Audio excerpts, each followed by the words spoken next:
Hello everybody. First of all, a very good evening to all of you. And we are going to start our class. And यदि हम बात करें तो last class में हम जो डिस्कशन कर रहे थे वो प्रेपोजिशन पे कर रहे थे, और प्रेपोजिशन को ही आज हमको जो फिर से फर्दर डिस्कस जो करना है. तो let's get started. Are you ready? Yes sir. Okay. बात यदि प्रेपोजिशन की करें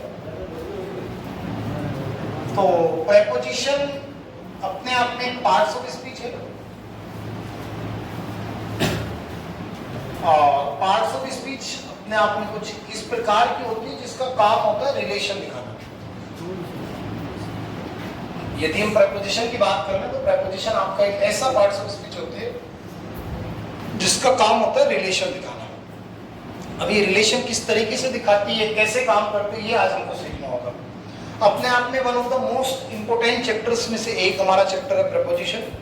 तो आज हम इस चैप्टर की जो डिस्कशन करने जा रहे हैं, जिसमें कि हम आज बिल्कुल बेसिक से प्रेपोजिशन को जो सीखेंगे, और बेसिक से लेके हाईएस्ट लेवल तक मैं लेकर के जाऊंगा. तो all my dear students, let's get started. यदि प्रेपोजिशन के बारे में बात कर लें तो पहली बात, प्रेपोजिशन होते क्या है बेटा जी? तो प्रेपोजिशन जो होती है आपकी की रिलेटिंग वर्ड होती है. प्रेपोजिशन आपका होता क्या है? रिलेटिंग वर्ड होता है. रिलेटिंग वर्ड यानी कि एक ऐसा शब्द जो कि रिलेशन दिखाने का काम करता है. क्या दिखाने का काम करेगा बेटा जी? रिलेशन दिखाने का काम करेगा. आप ऐसे मान करके चलो कि कोई भी ऐसा सेंटेंस के अंदर शब्द जिसका काम केवल और केवल रिलेशन दिखाना हो, यानी कि सेंटेंस में सब्जेक्ट और ऑब्जेक्ट के बीच में रिलेशनशिप क्रिएट करना हो, पूरे सेंटेंस को बांध करके रखना हो, तो ऐसे जितने भी आपके शब्द होते हैं उन सभी को आप क्या बोलोगे बेटा जी? प्रेपोजिशन. हमेशा याद रखो, प्रेपोजिशन एक ऐसा शब्द होता है जो कि पूरे सेंटेंस को बांध करके रखता है. यानी कि यदि आप अपने सेंटेंस से प्रेपोजिशन को हटा दे रहे हैं, इट्स मींस आपका सेंटेंस बिखर जाएगा, आपका सेंटेंस ग्रामेटिकली गलत हो जाएगा. कैसे? तो थोड़ा सा देखने का प्रयास करो.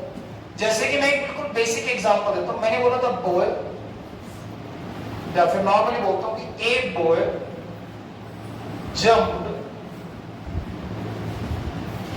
into the river.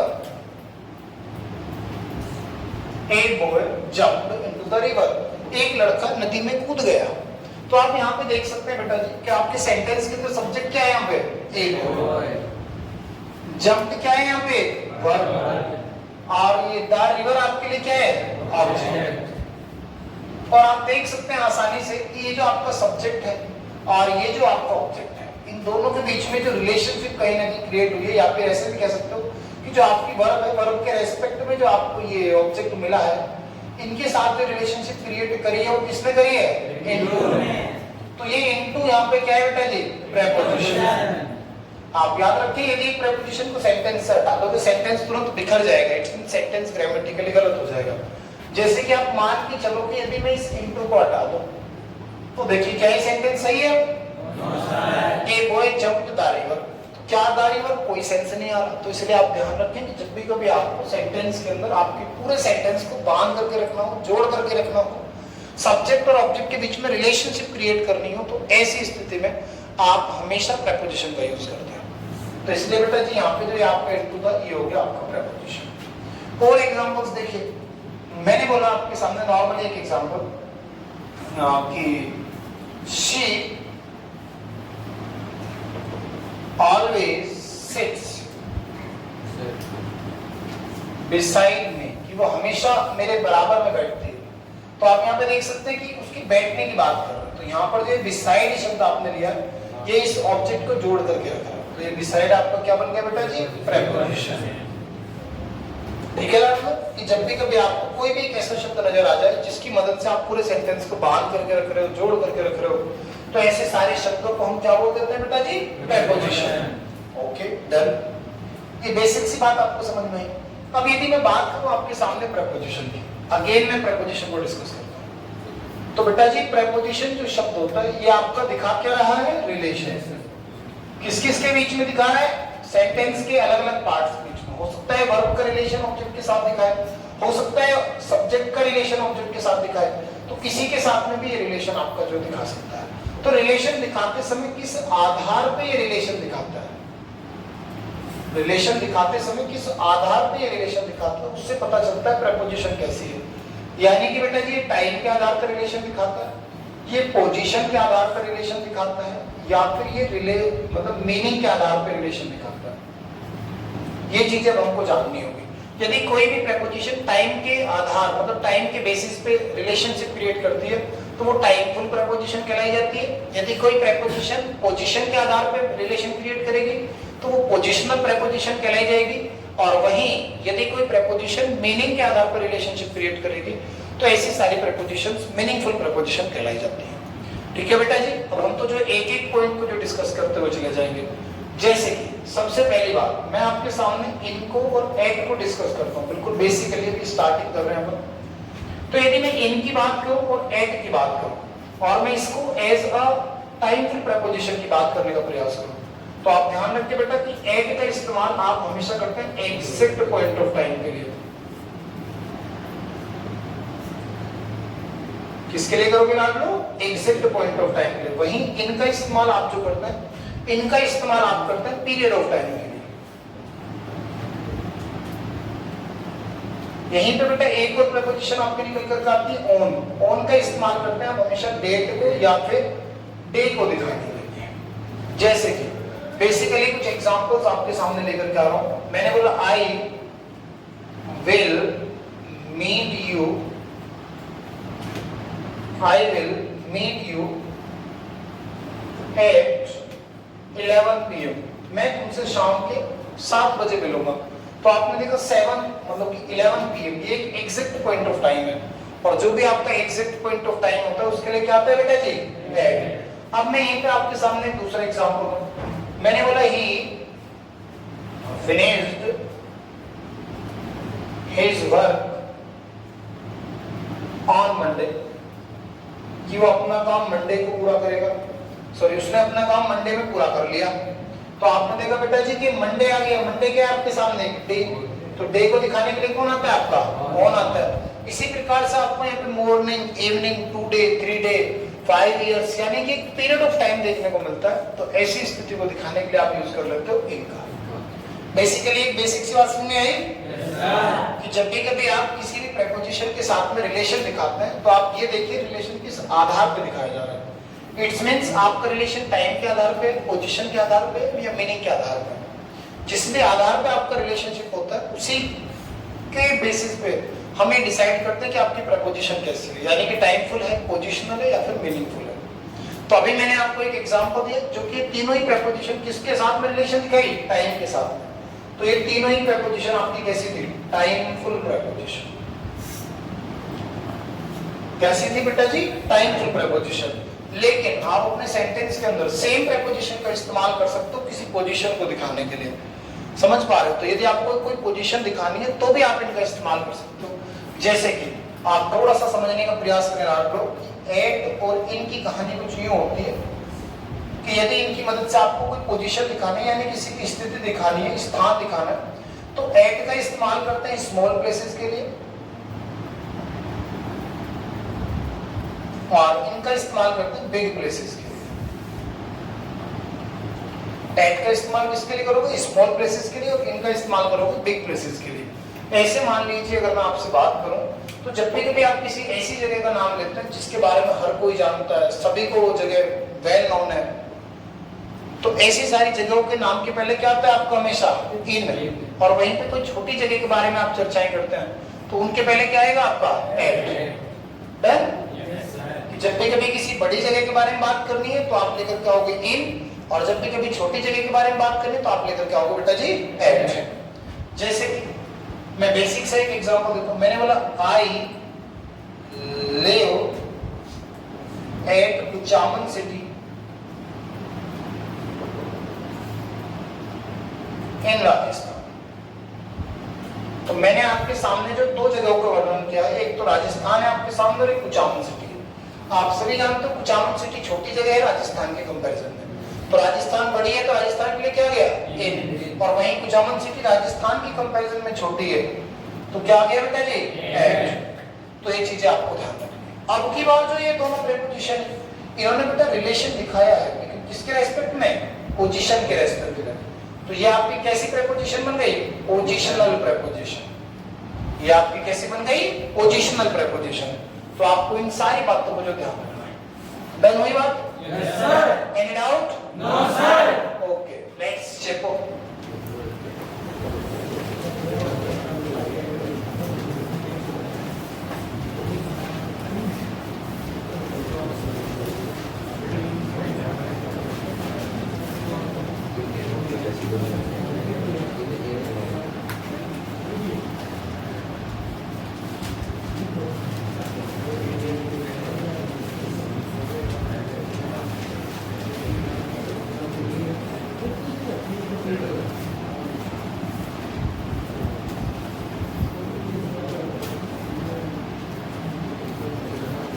बेटा जी जल्दी से कॉपी कीजिए, आप सभी स्पीड से।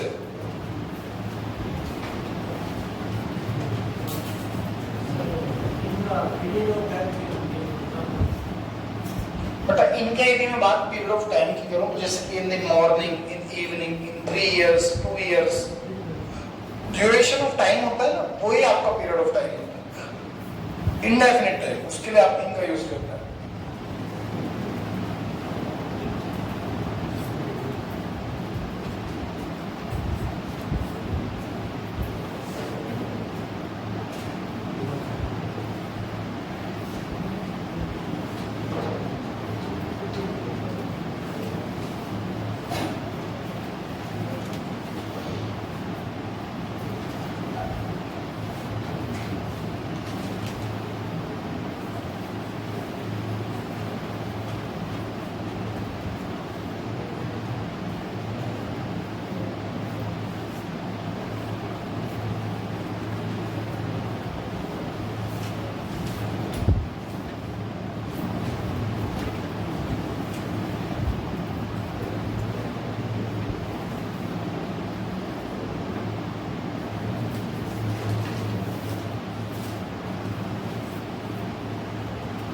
हो गया?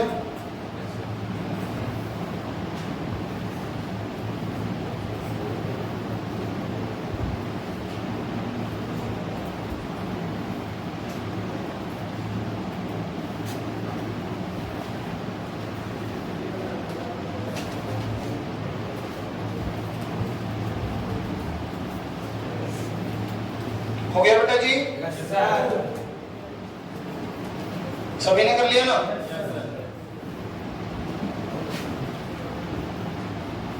Let's discuss our further concept.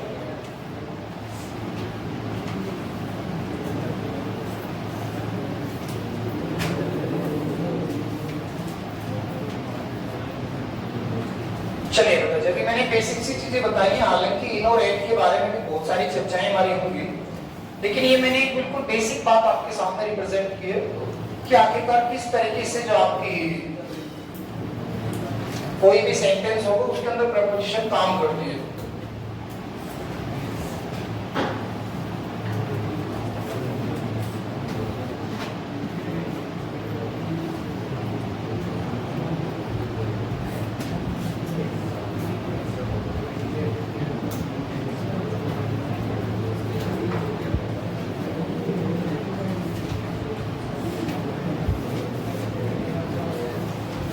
चलिए प्यारे बच्चों, इससे आगे बढ़ जाएं। Yes sir. एक बेसिक सी बात मैंने आपके सामने रिप्रेजेंट कर दी। अब हम इससे आगे के कुछ पेयर्स को डिस्कस कर लेते हैं प्रीपोजिशन के अंदर। लाइक दैट अभी हम डिस्कस करेंगे डिसाइड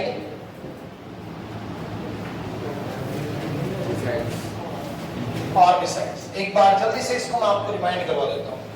ठीक है जी, आपको कॉपी नहीं करना, चीजों को बिल्कुल इतने अच्छे तरीके से सीखना है कि एकदम याद हो जाए।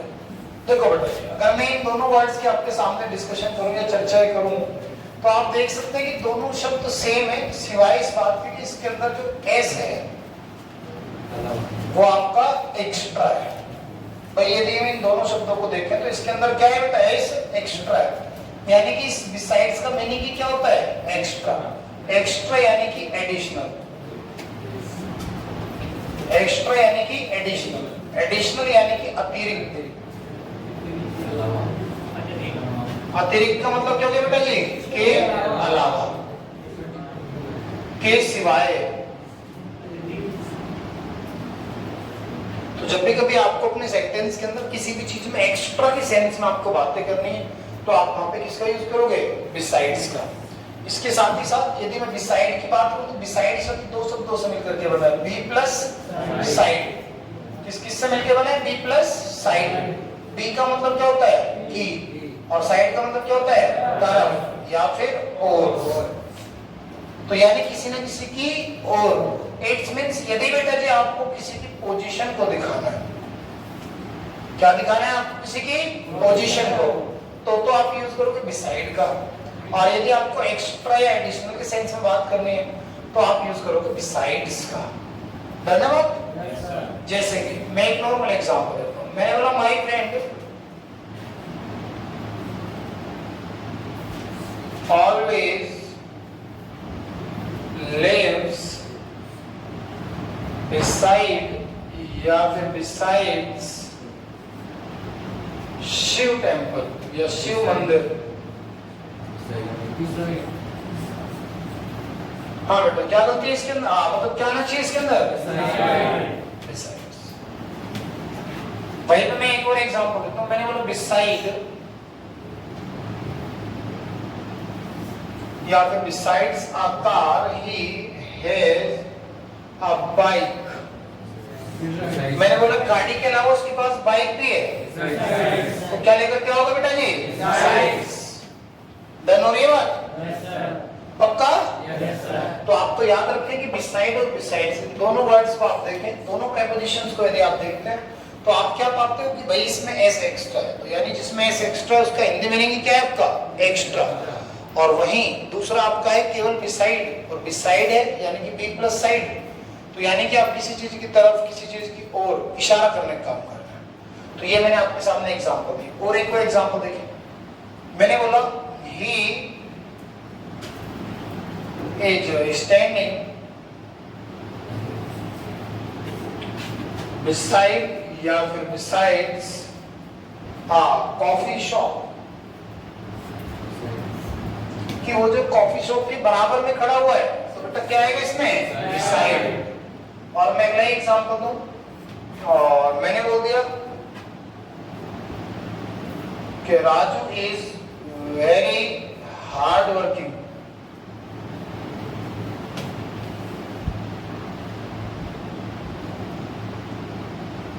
बिसाइड besides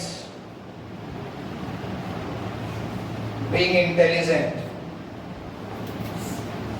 मैंने बोला राजू जो है इंटेलिजेंट होने के अलावा हार्डवर्किंग भी है, तो बेटा बिसाइड आएगा? बिसाइड्स। बिसाइड्स क्यों? जितना ज्यादा हार्डवर्किंग है उससे कहीं ज्यादा हो जाए बेटा जी आपका ईमानदार, मतलब बुद्धिमान भी है। तो ये सारी चीजें आपने देखी। कुल मिलाकर के कहानी क्लियर हो रही है? जब एक्स्ट्रा एडिशनल की सेंस आएगी तो बिसाइड्स होगा, और जब आपको किसी की पोजीशन के लोगों की बात करनी है तो आप बिसाइड का यूज करेंगे। Done? Any doubt? Let's check out.